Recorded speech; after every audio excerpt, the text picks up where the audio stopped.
Season's greetings, everyone. Just before we start the clip, I wanted to remind you that the Critical Drinker merch store is up and running. And if you're interested in picking up some nice little goodies, we've got all manner of stuff to satisfy your every need. Anyway, on with the clip. So I've seen Aquaman 2. Chris has seen Aquaman 2. No one else has. So we can, I guess we can give you a lowdown on it, and I'm not going to labor it too much because I know it's kind of boring if you haven't seen it. But we won't go into too many spoilers. I guess we could just give you a high-level view of the movie. How does that sound?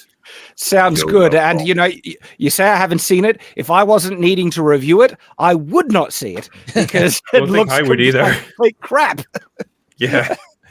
It's not, how can I put it? It's very much just like, it's like Blue Beetle. It's like Shazam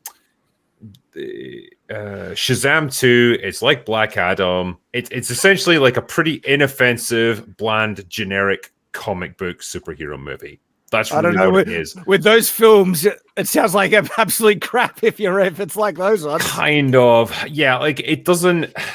You don't get that weird, like sinister pandering feeling that you get with the Marvel movies. It's not trying to lecture you about the evils of being a white man or anything. It's more just like there's actually quite a nice theme of family and fatherhood and stuff at the core of it, which is kind of okay, I guess.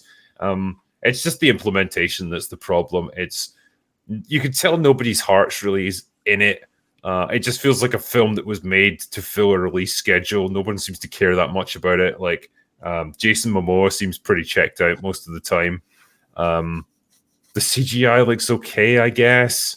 The interplay between him and his brother is okay. Like that's really the main thrust of it. So just to give you context, like Black Manta from the first film is back. He wants to take revenge against Aquaman, and so he uncovers this ancient device in Antarctica because there's always an ancient device, and it's found because global warming. And behind it is like a link to like this evil ancient power that tried to like take over Atlantis, and so he wants to like release all of his people and like come back into the world because they've been sealed away for centuries under the ice. And so he's able to like communicate through this trident, this evil device with Black Manta, give him like more knowledge, give him more power so that he can fight Aquaman. And in return, he wants to be released upon the world. And part of the guy's plan is that they're going to burn off all these chemicals that the Atlanteans stored away. It's like basically fossil fuels, the equivalent of fossil fuels. To heat the planet, melt the ice caps, release all the evil demon guys that are trapped under the ice, and take over the world. And so Aquaman has to recruit his brother to help him out to stop this guy. I mean, stop me if I've missed anything, Chris. You might have spoken longer about it than it's even worth, but I'll give you just a couple things because I know there's a lot of people asking for certain pieces of information. Yeah. There's one I need to know, guys. Yes. Is Amber Heard in this to a large Yes. degree? Yes. She's not only in it, she's in it a lot, and she's in it for about 20 minutes, but like it's 10 minutes at the top and 10 minutes in the final act. And here's what's weird is she barely speaks in the movie. She gets this injury that goes across her neck from Black Manta, and she's in a whatever underwater hospital recovering for most of the film, and she doesn't talk. So she's in the movie 20 minutes and has like 6 lines in the whole film, which is really weird. The other thing is, yes, Aquaman's son urinates in his mouth twice. The other thing is, I would say that this movie, there were parts of it I'm like, why? Like, I know this is dumb. It is literally the worst script for any DC movie ever. And it is, you were dead on. It's like, it's sort of inoffensive, and it doesn't come burdened with one, the Marvel checklist of things you have to do in a movie or you can't do in a movie. The other thing that is kind of positive about it, you do not even have to have seen the first Aquaman. You don't have to see 7 Disney Plus series or have a knowledge of this. It's like, hey, there's a guy named Aquaman. He talks to fish. He has powers. That's all you need to know. And it is, for me, and Rob is going to get this, it is a 2-hour episode of super friends from the 70s and 80s. Oh my God. And I'm saying for good or bad, it's Super Friends. That's all it is. And they even at the beginning of the film, they do this sort of, which is a complete ripoff of Thor. It's a complete ripoff of Ant-Man 3, where it's like, hey, I'm Aquaman. Here's my life. I got a son. They do the whole, we've seen that in like 3 other movies, right? But then he's talking about battling certain, being involved in certain battles. And he's talking to his son, and you see him literally taking action figures and going like this. Right. Yeah. So it's a Super Friends live action. Now, James Wan, who I think you know James Wan. I don't know him. Yeah. I mean, look, he's one of the nicest guys in the world. Right. And I will say, I was on the set of the first Saw shooting behind the scenes interviews at Lacey Street Studios. But he's constantly delivered.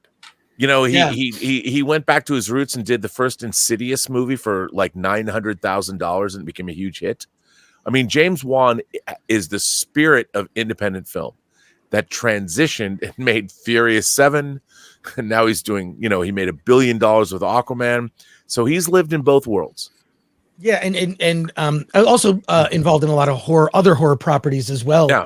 Via Blumhouse. I mean, the entire Conjuring verse at Warner Brothers, it's made them a ton of money, is all James Wan. Yeah, and it feels very indie. But with this, I just feel like the 7-year-old version of me that used to watch Super Friends on Saturday morning when it was the only day that you could get like a full like hours and hours of cartoons in the morning, right? It wasn't like this constant, you could just click and see whatever. The 7-year-old of me was like, oh, this is like, this is the stupidest thing I've ever seen. I'm kind of having a good time. If you're an adult and you actually use a brain cell or two and watch it, it's incredibly stupid. And I don't even know if it's worth EFAPing for you, Mahler. But look, there's like these giant machines. It's like, how can we there's a character named Kingfish that is basically Jabba the Hutt with a bunch of like sexy fish women with huge fish tits. Hashtag fish tits. There's literally, because there's a line from Aquaman, like where he says you can't trust this guy, he's got blood on his hands, and then he just starts laughing maniacally because he's just like a fish, and he goes, I don't even have hands or feet, and he's like holding his flippers up. It's the script is incredibly stupid. It's incredibly stupid, but it's also like James Wan is like, you know what? I just want people to have fun. It also feels quick in the sense it's like just 2 hours. And you don't miss Amber Heard, believe me. I mean, it's so weird how you can no shit. It's like Chris is exactly right. Like it feels like the movie's gearing up to have her be a big presence in the narrative because she's like the mother of his child and stuff. And it's like, okay, like she's a big component of his family dynamic. Then, she just gets randomly in the middle of a fight fucking blasted with a laser beam right in the chest and knocked against the wall.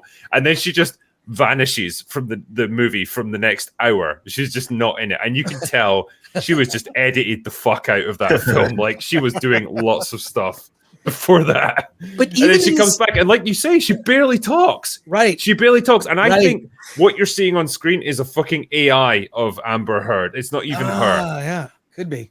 No, it's weird because she's present in many of the events in the beginning and the events in the third act. She's present, but she doesn't talk, so it feels like she's not there, and she's not really doing anything of consequence. So, and I'll say though, the character of Black Manta is a decent villain, which is something they've always had a problem with, a decent villain. So look, it's a stupid Super Friends cartoon from the 70s made live action. If that's what James Wan was going for, you achieved it. But it's and I like the fact that it's not connected to anything else. It's a self-contained movie. Yeah. You don't even need to see the first Aquaman or need his origin. That's it. I mean, it's and once you see something that's dumb, don't worry. There'll be something twice as dumb in the next scene. You know what the funny thing is, right? And I don't know why this keeps happening, but like I keep watching these DC movies. And I keep seeing them failing spectacularly and making like, negative fucking $200 million. But I'm like, I kind of like you more than I like the MCU movies now. I don't know why. because you're not being lectured. You're not being lectured. Yes, there's not some the Marvel movies now are predictable. They're so predictable because there's like, well, that person's not going to die. This woman's going to do this. This guy, they're going to rip the balls off Fury. Like everything is predictable. We know what they're going to do because we know what message they're pushing. DC's not particularly in this movie, especially with James Wan, not pushing any particular message other than, as you pointed out, Drinker, family, which I think is a very good message. And also to dispel another rumor, they don't kill Aquaman's son. He's in peril, but they don't kill a baby in the movie if you were concerned. So just to dispel a lot of the things that have been floating around out there about Aquaman and the Lost Kingdom. I had to say it. Yeah, these movies feel like they were made in like the mid 2000s. That's the vibe I get from them, and it's just their downfall is just they're a bit shit. It's like, that's exactly right. So true. I don't know. Yeah, and the sad thing is, like, it's gonna spectacularly flop. Of course it is, because no one's gonna care about these DC movies now, and it's a sad end to the DCEU.